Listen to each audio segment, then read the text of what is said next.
Γι' αυτό πρέπει να ξεπεράσετε τα νοητικά σας εμπόδια. Είναι πιο εύκολο από ό,τι νομίζετε. Ας ξεκινήσουμε. Βήμα πρώτο.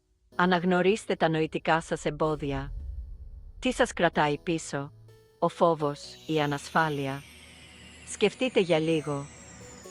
Γράψτε αυτές τις συγκεκριμένες σκέψεις ή συναισθήματα. Να θυμάστε, η ενδυνάμωση ξεκινά με την αγνώριση. Βήμα δεύτερο. Μετατρέψτε τις αρνητικές σκέψεις σε θετικές δηλώσεις. Αμφισβητήστε αυτές τις αρνητικές σκέψεις. Ρωτήστε τον εαυτό σας.